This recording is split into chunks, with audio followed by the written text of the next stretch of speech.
Il y a plus de 5000 ans, au cœur d'un désert immense, une civilisation extraordinaire vit le jour. Nichée le long du Nil, ce fleuve sacré qui traverse l'Afrique du Nord au sud, l'Égypte antique s'étendait de la Méditerranée jusqu'au désert de Nubie, deux royaumes distincts. La Haute-Égypte au sud et la Basse-Égypte au nord, le Nil est le cœur battant de l'Égypte. Sans lui, rien n'aurait été possible.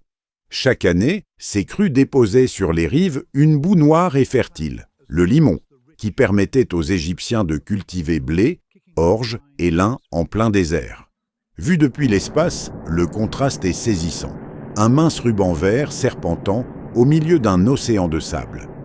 Les Égyptiens appelaient leur pays Kémet. Au sommet de cette civilisation trône une figure absolue, le pharaon. Il n'est pas simplement un roi, il est un dieu vivant, intermédiaire entre les hommes et les divinités. Sa parole est loi, sa volonté est ordre divin. Parmi les plus grands, Ramsès II régna pendant 67 ans, mena ses armées aux 4 coins du monde connu et fit graver son nom sur chaque temple d'Égypte. Le pharaon n'était pas seulement le maître de l'Égypte, il était l'Égypte elle-même. Les Égyptiens vivaient entourés de dieux. Des centaines de divinités peuplaient leur univers, chacune gouvernant un aspect de la vie et de la mort. Ra, le dieu soleil, traversait le ciel chaque jour dans sa barque dorée. Osiris régnait sur le royaume des morts. Anubis, à tête de chacal, pesait les âmes des défunts sur sa balance de vérité. Et Isis, déesse de la magie, veillait sur les vivants et les morts. Pour les Égyptiens, les dieux n'étaient pas lointains. Ils étaient d'où partout, dans chaque lever de soleil, chaque crue du Nil, chaque souffle de vent. Comment une civilisation aussi complexe pouvait-elle fonctionner sans écriture? Elle ne le pouvait pas. Les Égyptiens inventèrent l'un des systèmes d'écriture les plus sophistiqués de l'Antiquité. Les hiéroglyphes. Plus de 700 symboles représentant des sons, des mots, des idées. Pendant des millénaires, ce langage mystérieux resta indéchiffrable, jusqu'en 1799, quand des soldats de Napoléon découvrirent en Égypte une pierre gravée en 3 langues, la pierre de Rosette. Grâce à elle, le linguiste Champollion perça enfin le secret des hiéroglyphes en 1822, ouvrant une fenêtre directe sur 3000 ans de civilisation égyptienne. Dans l'Égypte antique, savoir lire et écrire était un privilège immense. Les scribes formaient une élite respectée, au service des pharaons, des temples et des grands marchands. Dès l'âge de 5 ans, les enfants des familles aisées entraient dans des écoles appelées les maisons de vie, où ils apprenaient pendant des années à maîtriser les hiéroglyphes sur des tablettes de calcaire. Un scribe bien formé pouvait gravir tous les échelons de la société égyptienne. C'était en quelque sorte le diplôme le plus puissant de l'Antiquité. Comment des hommes sans machines, sans grues, sans technologie moderne ont-ils pu construire les pyramides? C'est la question que se posent encore les archéologues aujourd'hui. Des dizaines de milliers d'ouvriers, non pas des esclaves comme on le croit souvent, mais des travailleurs salariés et nourris par l'État, ont déplacé plus de 2 millions de blocs de pierre, certains pesant jusqu'à 80 tonnes. À leurs pieds veille le grand sphinx, colossal gardien de pierre taillé à même le plateau de Giza, dont le regard fixe l'horizon depuis plus de 4500 ans. Ensemble, ces monuments sont le symbole éternel de la puissance et du génie égyptien. Les pharaons ne construisaient plus de pyramides depuis longtemps quand ils choisirent de se faire enterrer ici, dans la vallée des rois. Creusées à flanc de falaise, leurs tombes secrètes descendaient parfois à plus de 100 mètres sous terre, remplies de trésors et de peintures représentant le voyage vers l'au-delà. Car pour les Égyptiens, la mort n'était pas une fin, c'était une transition.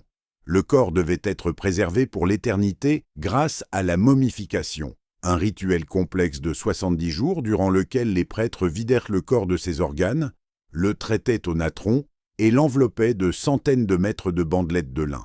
L'objectif? Permettre à l'âme de retrouver son corps dans l'au-delà. L'Égypte n'a pas bâti son empire uniquement avec des pierres et des pierres. Elle l'a aussi défendu les armes à la main. L'armée égyptienne était l'une des plus redoutables de l'Antiquité. Des milliers de fantassins armés de képèches, ces sabres recourbés caractéristiques, soutenus par des archers d'élite et des chars de guerre tirés par des chevaux. En 1274 avant Jésus-Christ, le pharaon Ramsès II affronta l'empire hittite à Kadesh, l'une des premières grandes batailles de l'histoire dont on ait un récit détaillé. Ni victoire ni défaite, mais Ramsès rentra en Égypte en proclamant son triomphe et le fit graver sur chaque temple du pays. La propagande existait déjà dans l'Antiquité. L'Égypte antique n'était pas qu'une civilisation de temples et de guerres, c'était aussi une puissance commerciale redoutable. Memphis, sa capitale, était l'une des villes les plus animées du monde antique. Sur ces marchés se croisaient des marchands venus de Nubie avec de l'or et de l'ivoire, des commerçants phéniciens apportant du bois de cèdre, des caravanes du Sinaï chargées de turquoise et de cuivre. L'Égypte exportait du grain, du lin, du papyrus. Cette invention révolutionnaire qui allait devenir le support d'écriture de tout le monde antique. Memphis était, en quelque sorte, le New York de l'Antiquité.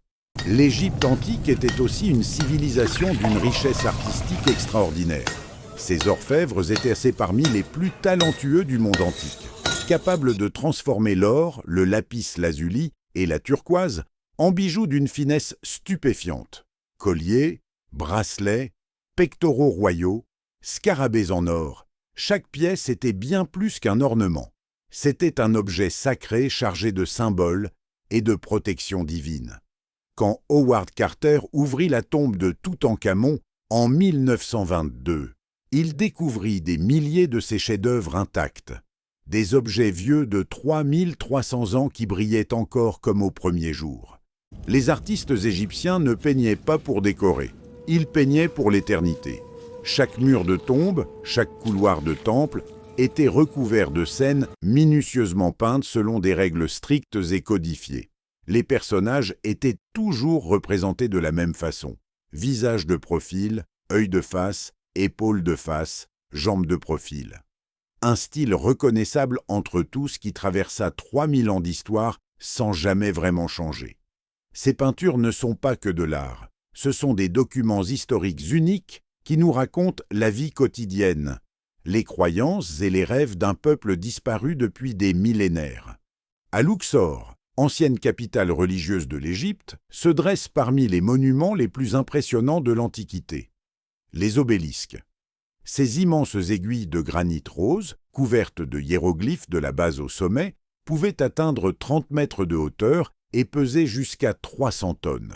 Taillées dans une seule pièce de pierre, transportées sur des centaines de kilomètres le long du Nil, puis dressées à la verticale, un exploit technique qui laisse encore les ingénieurs modernes perplexes. Aujourd'hui, l'un des deux obélisques du temple de Luxor ne se trouve plus en Égypte. Il trône au centre de la place de la Concorde, à Paris, depuis 1836. La nuit venue, les pyramides de Giza révèlent un mystère que les scientifiques débattent encore aujourd'hui. Certains chercheurs ont remarqué que la disposition des trois pyramides reproduit fidèlement l'alignement des trois étoiles de la ceinture d'Orion, l'une des constellations les plus visibles du ciel nocturne. Coïncidence ou intention délibérée des architectes égyptiens? Pour les anciens Égyptiens, le ciel étoilé n'était pas un simple décor, c'était la demeure des dieux et des pharaons défunts. Orion représentait Osiris, dieu des morts. En alignant leurs pyramides sur les étoiles, les pharaons voulaient peut-être s'assurer une place éternelle parmi les dieux. À l'extrême nord de l'Égypte, sur les rives de la Méditerranée, Alexandre le Grand fonda en 331 avant Jésus-Christ une ville qui allait devenir la capitale intellectuelle du monde antique, Alexandrie. Au cœur de cette cité cosmopolite s'élevait la grande bibliothèque, la plus grande collection de savoir de l'Antiquité. On dit qu'elle contenait jusqu'à 700 000 rouleaux de papyrus couvrant tout le savoir humain de l'époque. Mathématiques, astronomie, médecine, philosophie, littérature. Des savants du monde entier venaient y travailler. C'est là qu'Ératosthène calcula pour la première fois la circonférence de la Terre, avec une précision stupéfiante pour l'époque. La dernière reine d'Égypte est sans doute la plus célèbre de toute l'Antiquité. Cléopâtre VII. Contrairement à ce qu'on imagine souvent, elle n'était pas égyptienne de sang. Elle était d'origine grecque, descendante des généraux d'Alexandre le Grand. Mais elle fut la première de sa dynastie à apprendre l'égyptien ancien. Brillante, cultivée, parlant 9 langues, Elle séduisit les deux hommes les plus puissants de Rome, Jules César puis Marc-Antoine, pour tenter de sauver son royaume. En vain. En 30 avant Jésus-Christ, après la défaite face à Octave, Cléopâtre choisit la mort plutôt que la captivité. Avec elle s'éteignait la dernière lueur de l'Égypte antique. Le 4 novembre 1922, un archéologue britannique nommé Howard Carter fit la découverte archéologique la plus spectaculaire de l'histoire. Dans la vallée des Rois, ses ouvriers mirent au jour les marches d'une tombe inviolée depuis 3200 ans, celle du jeune pharaon Toutankhamon. Quand Carter perça un trou dans la porte scellée et approcha sa bougie, son assistant lui demanda « Vous voyez quelque chose ?» Il répondit simplement « Oui, des choses merveilleuses ». À l'intérieur, plus de 5000 objets en or, ivoire et lapis-lazuli attendaient, intacts. La tombe d'un pharaon mineur nous avait livré le plus grand trésor de l'Antiquité. Au coucher du soleil sur le Nil, quand la lumière dorée illumine une dernière fois les pyramides, on comprend pourquoi l'Égypte antique a fasciné le monde entier pendant des millénaires. Cette civilisation née il y a 5000 ans sur les rives d'un fleuve africain a tout inventé. L'écriture, le calendrier, la médecine, l'architecture monumentale. Elle a régné pendant 3000 ans, plus longtemps que n'importe quel empire dans l'histoire de l'humanité. Aujourd'hui, ces monuments sont toujours debout. Ces trésors brillent dans les musées du monde entier. Et ces mystères continuent de nous fasciner. L'Égypte antique ne s'est pas éteinte, elle nous parle encore. Si cette vidéo vous a passionné, abonnez-vous à l'Écho du Temps. Chaque vidéo, un nouveau voyage dans l'histoire. À très bientôt.